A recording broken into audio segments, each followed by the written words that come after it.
In today's economy, more people than ever are looking to buy and sell businesses. But how do you do it? Welcome to the Deal Board, presented by Transworld Business Advisors. Straight talk about real deals and real people. Listen to stories, interviews, and expert advice to help your business sale, merger, or acquisition process. Now, here are your business exit experts, Andy and JT. Hey everybody, JT here at Transworld Business Advisors and the Deal Board podcast. Today's episode, we're talking about deal challenges and how to overcome them. Now, Andy is with Eric Straus and Sam Curcio in our Manhattan office, New York City, and they're going to be sharing stories about surprises that happen in due diligence or financing and how that may be delaying the closing of a deal, or buyer and seller communication and how those can almost make deals fall apart. But of course, how the broker will sweep in to make sure that they can help solve that problem and keep the deal moving along. Look, selling a business can be a very emotional process. There's a lot that doesn't always go smoothly. And so you need that business advisor, business intermediary there to help keep things moving in the right direction. Education counts. So if you're a seller or a buyer, sellers go out sometimes and try and sell their business on their own. But eventually what happens is many of those times they come on back to us at Transworld to help them make sure that they value it properly, get it into market, and then navigate through all the ups and downs, the ebbs and flows of putting the deal together. There are surprises that show up. Remember these three letters, TKD, that stands for time kills deals. And if there are small misunderstandings in communication, that can kill the deal too. So without any further delay, let's jump right into Andy's interview with Sam and Eric in Transworld, New York City.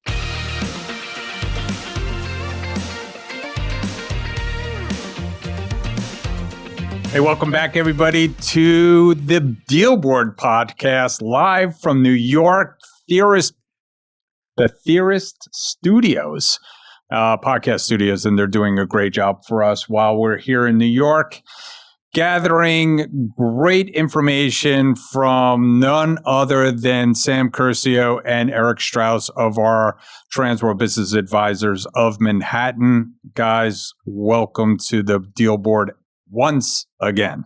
Thanks, welcome. Andy. Yeah, it's great to be here, Andy. Good to see you. Yeah, so, we're talking today about challenges and deals because I think one of the biggest underestimation of trying to sell your business, everybody has, they think they could go online, they look at the process, they think they could get through the whole process by themselves or maybe with an attorney.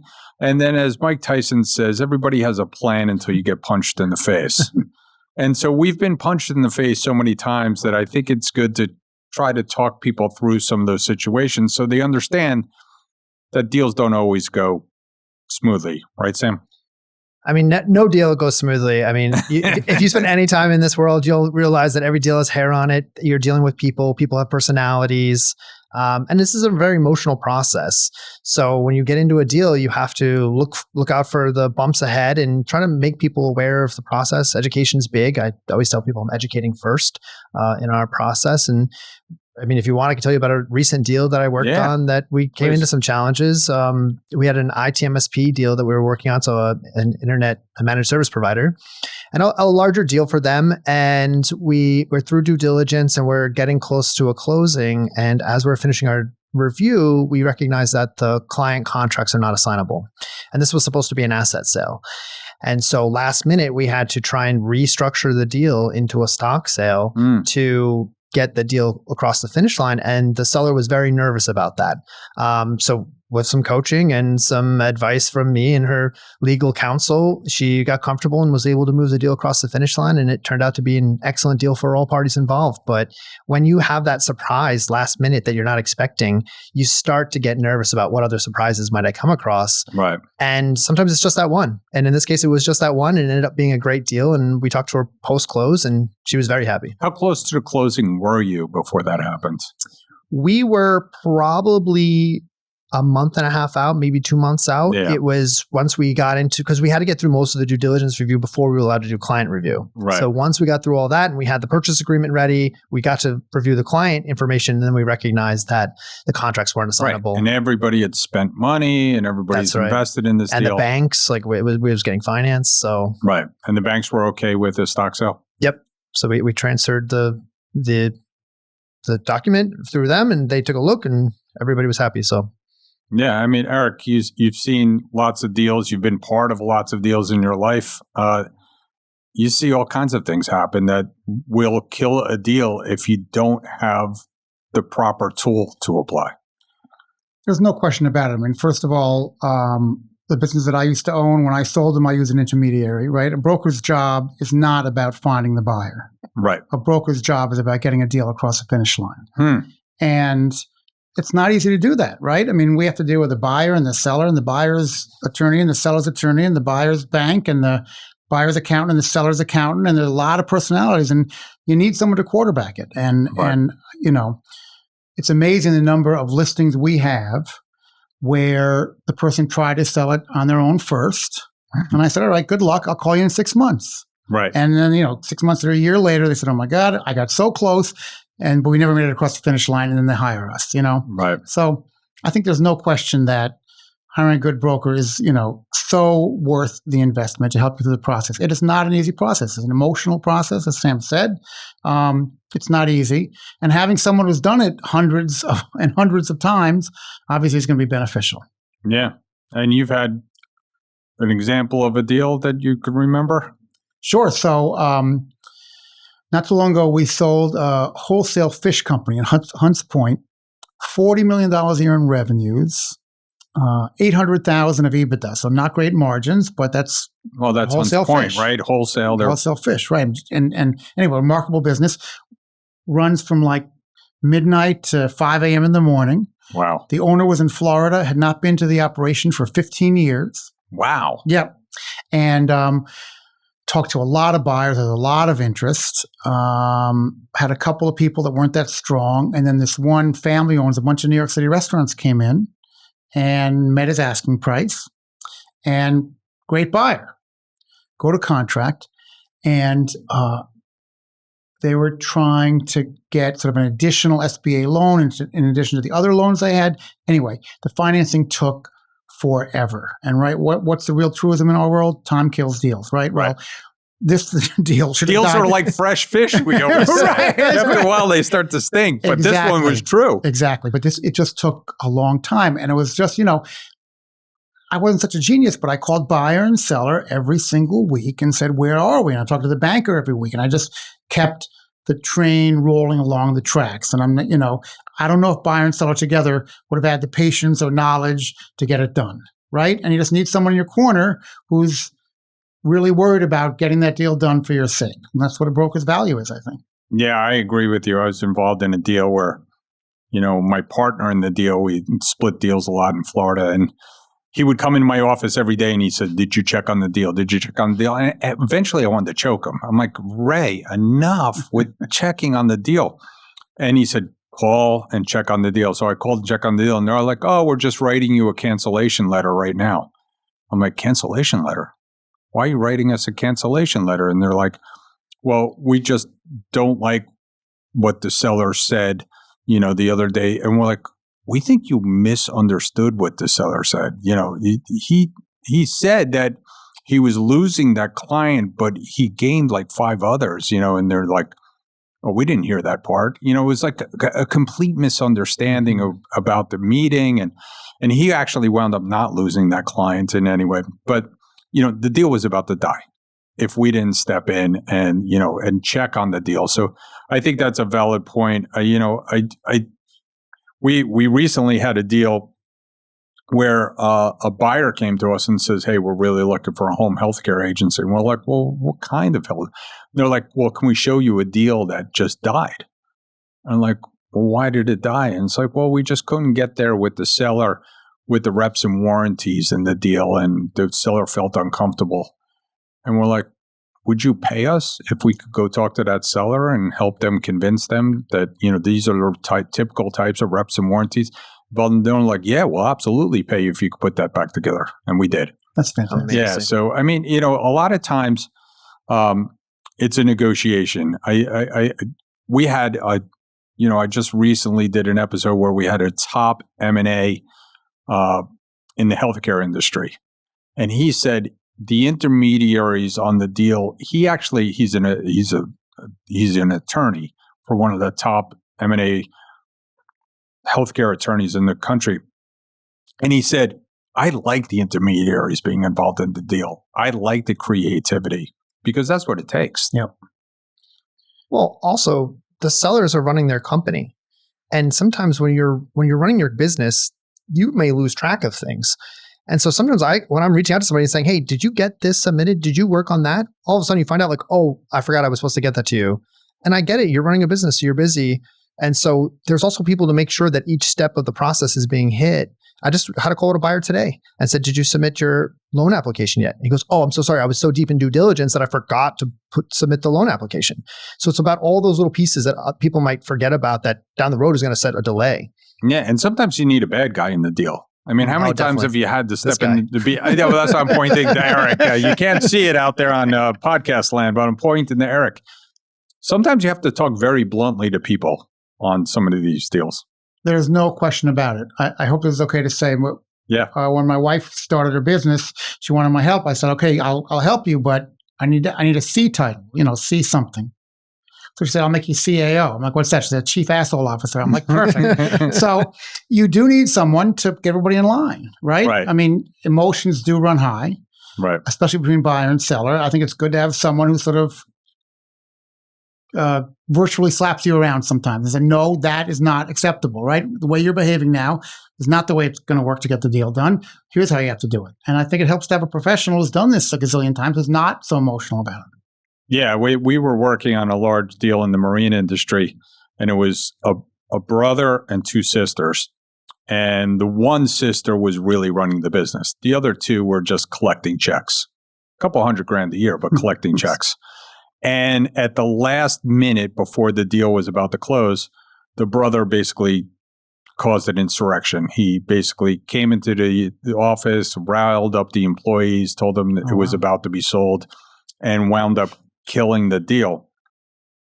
And the broker on the deal, Tom, who said, he goes, it looks like I'm going to have to sacrifice myself in this deal. So he wrote a blistering letter to both the sister and the brother that killed the deal, saying, you're mistreating your older sibling. You've ruined her retirement. You've ruined any life that she has left, and she cannot enjoy herself just so you could continue to cause a paycheck. And immediately she got emails from the family. He got emails from the family yelling at him for saying such a horrible thing to the other two siblings. And the main sibling said, please never talk to us again. And the whole deal cratered. 30 days later, we got a call from the attorney saying, the deal's back on. Where do we send your check? That's cool. And it was just that, they needed that wake-up call. They needed to tell them how selfish they were being. Obviously, the family had a few meetings after that to realize, and we see this in lending too, right? We have to keep banks in line. No question. Yep. I once had to keep an attorney in line. Right. I'm getting the language from the attorney, and it doesn't necessarily apply to the deal. Even his client is telling me, I didn't ask for this. And sometimes you have to call them and just say, why are you doing this? Why is this necessary? And by the way, you're spooking the buyer. The seller didn't ask for it. And that's also a tough conversation because obviously they're trying to protect their client. But sometimes you have to step in and, again, be the bad guy. I need the client to have the good relationship with the attorney. And then the attorney came back around and said, you know what? I think I did maybe overstep on some of these things, and we'll get it cleaned up. We'll make sure that we can keep this deal moving forward. Yeah, I can't imagine that it's any more prevalent than here in New York City. I mean, the birthplace of Mad Men episodes. I mean, like, is it more intense here on some of these deals? You think with the attorneys and the accountants and the bankers, or is it just kind of when I was in the radio business, I hated when people said, "Oh, it's different in this market than it is in that market." I don't know. Isn't it the same sort of stuff everywhere, right? So. I mean, I think we might have a little more cash on the books here in New York than the rest of the country. Well, I think in general, a very litigious space, so attorneys are hypersensitive to making sure their clients are protected. Right. So I feel like there's sometimes tougher walls where maybe there's a little bit more, people are a little bit more relaxed than the rest of the country. Right. But also, I think brokers, even the little things like recommending a good attorney who can get deals done, not an attorney that's blocking, recommending a good bank that can actually get the loan done. I mean, the little, just the stuff that comes with knowledge. As a business owner, you don't have that. It helps to hire a professional. Yeah, I mean, we were involved in a deal where the two attorneys weren't getting along so much that we hired a third attorney. We hired an attorney to go into intermediary between the two attorneys and got the deal done. It was a large transaction. We wanted to get the deal done. Both buyer and seller had wanted to get the deal done. But as Sam just pointed out, sometimes the attorneys have their own agenda. Sometimes they hijack the deal. Yep. Yeah. And so we had to get a third attorney in there so they would actually listen to them. But this is the kind of thing that brokers can do for you, intermediaries can do for you in a deal that you're not going to be able to do yourself. We have a partner in Exit Factor that talks about exit planning. Well, yes, it's very important to have a plan, but it's even more important to have someone there when the plan doesn't go according to plan. Yeah, no question.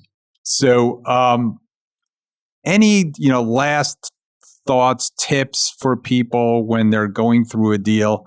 I always tell people, if you're going through a deal and you haven't hired us, you have not hired us, but you're having problems, call us anyway.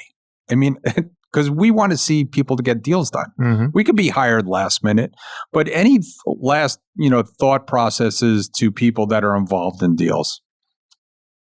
I'll jump in with one thing. I would just say, if you're thinking about selling in the next 3, 4, 5 years, call an intermediary, call a broker, ask how to prepare the business for sale, right? It's not, you don't really know what you're doing, right? You know about revenues, you know about expenses. You're running things in order to minimize taxes. Well, when you go to sell the company, you want to really bump up the bottom line as much as possible. Right. There's a lot of stuff you can do along the way. Why not call an intermediary along the way? We're not going to charge for the advice, et cetera, but I do think it makes sense to get the business ready for sale before you're going to pull the trigger. Yeah. I would agree. I can't tell you how many times I get into a business and their books are a wreck. They have employees on or miscategorized. And if they just did a little bit of prep, even if it was 6 months to a year, the deal may have gotten them more dollars in their pocket. It might have gone smoother. I always talk about, it's not just value. Like, yeah, we're always trying to maximize the exit value, but there's also probability of getting to a closing. Right. And so, yeah, you might have a great business and it might be a big business, but can you get that deal across the finish line? Will a buyer actually buy it in the condition it is, right? So I always go to those two things. I'm like, okay, well, your value looks great, but what's the probability of getting that value, like getting to the closing table? So we're always trying to increase the probability and increase the value. And of course, I always tell them, even if it's not us, hire somebody who's a professional, work with somebody who knows what they're doing. It's usually your largest asset. You spent dozens of years in that business.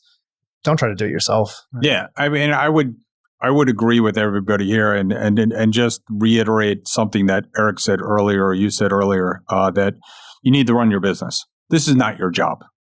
Getting the deal done should not fall on you as the business owner. Let the intermediary play quarterback. Now, there might be times where you're going to have to stand up. You're going to have to stand up to your accountant. You're going to have to stand up to your employee. You might have to stand up to your attorney. But we can be the bad guy in that process. We could be the excuse. Listen, the broker's telling us we have to do this. But you need that. You need that valve because, as you said, these deals get very emotional. There's high pressure. There's a lot of money at stake, perhaps your biggest financial transaction of your life. Mm-hmm. And you can't leave it to chance because these bad things happen. So that's right. Right. No question about it.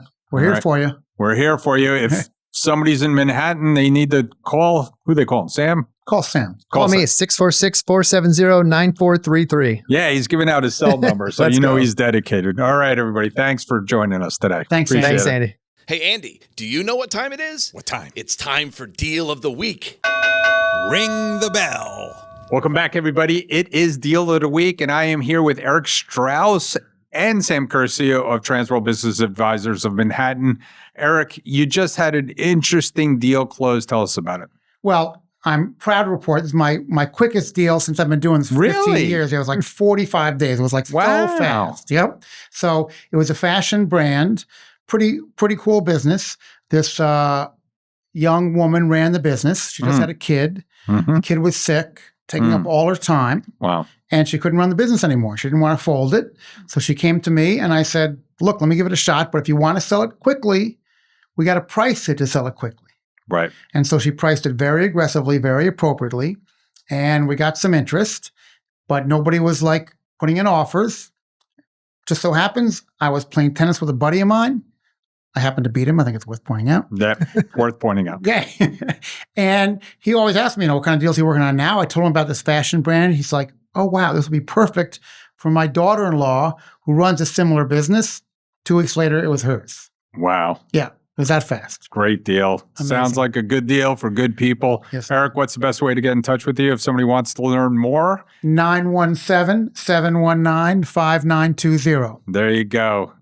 estrauss@tworld.com as Yes, well. sir. All right, guys. Thanks for coming in. Thanks a lot. Thanks, Andy. Hey, JT, do you know what time it is? Money time? Almost. It's time for Listing of the Week. Hey, welcome back, everybody. It is Listing of the Week, and I am with Matt Manavi from Transworld Business Brokers of Orange County, California.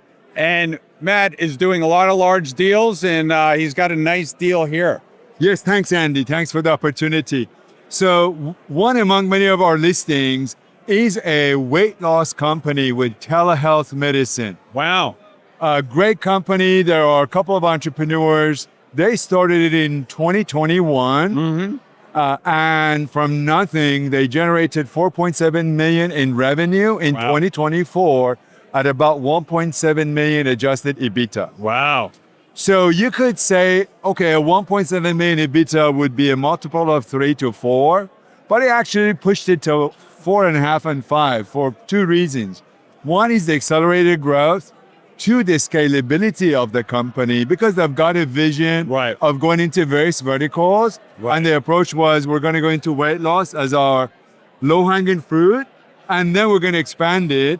And the fact that the owners really don't spend that much time in the business. So I said, look, there are 3 pluses. Absolutely. People call me, why is it such a high multiple? Here are the reasons. So as a business broker, M&A advisor, our job is to really understand the business details and be able to exemplify the value proposals that business has to offer and justify the pricing. So it's been great. We've had multiple reviews. I actually got about 4 IOIs and LOIs on it now. Wow. And I'm hoping to get an offer within a month or so and get it to closing. Well, if somebody wants to get in on it real quick, what's the best way to get in touch with you? Best way is to send me an email, mmanavi@tworld.com. There you go. Thanks, Matt. Appreciate Thank you you. coming in, buddy. Thanks for tuning in to the show today. If you like the podcast, share it with your friends on social media. And don't forget to subscribe and leave us a review on your favorite podcasting app. If you have questions, would like to appear, or have suggestions for topics for the show, get in contact with us through our website, thedealboardpodcast.com.